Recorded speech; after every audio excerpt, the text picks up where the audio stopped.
Business کے معاملات میں کسی وہابی دیوبندی اہل خبیث رافضی لوگوں سے رابطہ رکھنا کیسا؟ ساتھ ہی ساتھ اگر وہ لوگ سلام کرے تو اس کا جواب دینا کیسا؟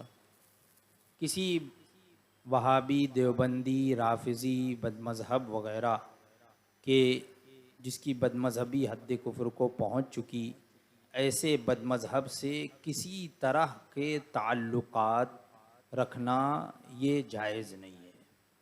یعنی ان سے موالات بھی جائز نہیں، معاملات بھی جائز نہیں۔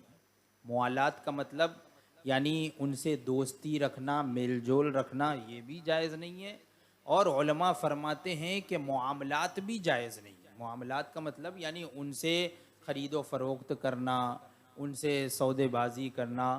لیکن اب اس زمانے میں چونکہ بہت بد مذہبی عام ہو گئی ہے، اور بغیر اس کے جہاں چارہ نہ ہو تو علماء کرام نے اس کی اجازت دی ہے اس کی، لیکن پھر بھی احتیاطاً کوشش یہ کی جائے کہ کسی طرح کا معاملہ ایسے بد مذہب سے نہ کرنا پڑے، یہاں تک کہ جو کافر اصلی ہے، یعنی جیسے ہندو وغیرہ ہے جو کافر اصلی ہیں، یہ سب بد مذہب مرتد کے حکم میں ہیں۔ جو وہابی دیوبندی رافضی جن کی بد مذہبی حد کفر کو پہنچ چکی، یہ تو مرتد ہے، تو مرتد سے جو ہے وہ کسی طرح کا معاملہ نہیں رکھنا چاہیے۔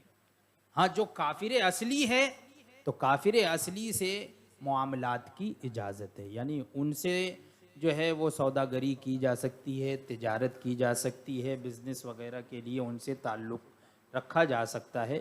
میل جول تو ان سے بھی ناجائز ہے، لیکن معاملات جائز ہیں۔ لیکن جو مرتد ہے تو اس سے معاملات بھی جائز نہیں ہیں، لہٰذا کوشش یہ کرے کہ حتی الامکان ان سے معاملات نہ رکھے جائیں۔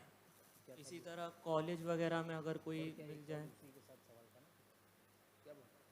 ہاں، اور اگر وہ سلام کرے تو اس کا جواب دینا، تو بد مذہب بد دین کے سلام کا جواب ہرگز نہ دیا جائے۔ یعنی سلام تو کرنا یہ تو جائز ہے ہی نہیں، اگر وہ سلام کرے تب بھی جواب نہ دیا جائے۔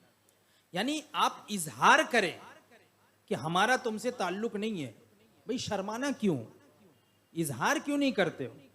ابھی کل ہی ایک جگہ میں گیا تھا تو انہوں نے پوچھا کہ وہ ایک نزدیک میں ایک وہابی رہتا ہے اور وہ عمرہ کرنے گیا تھا، وہاں سے آیا، اس نے ایک مصلی اور کھجور اور زمزم شریف دیا، میں نے لے لیا، اب کیا کروں؟ میں نے کہا کہ فوراً جا کر اسے لوٹا دو، اسے معلوم ہونا چاہیے۔ بولے کسی غریب کو دے دیں تو غریب کو دینے سے کیا؟ معلوم ہونا چاہیے کہ بھائی ہمارا تم سے کوئی تعلق نہیں ہے، اظہار کرو، ظاہر کرو، یہی تو اصل بائیکاٹ ہے۔ آدمی اس چیز میں ملوث ہوتا جا رہا ہے، کیوں؟ ارے جانے دو، شرما حضوری میں کیا سوچے گا وہ؟ ارے اس کے سوچنے کی بات کہتے ہو، اور اللہ تبارک و تعالی دیکھ رہا ہے، کیا تم اس کے عذاب کا ڈر نہیں رکھتے ہو؟ اللہ کے پیارے حبیب صلی اللہ تعالی علیہ وسلم نے ان چیزوں سے منع فرمایا ہے، تو اس لیے آپ جو ہے سختی کے ساتھ منع کر دیجیے۔ کوئی سلام کرے تو سختی کے ساتھ منع کر دو کہ تم مجھے جواب مت دو، یا اس کے سامنے بالکل بھی جواب مت دو۔ 2-3 مرتبہ جواب نہیں دو گے تو وہ چھوڑ دے گا خود بخود۔ ایسے ہی کوئی چیز اگر دے گفٹ کے طور پر، آپ واپس کر دو، اسے لوٹا دو۔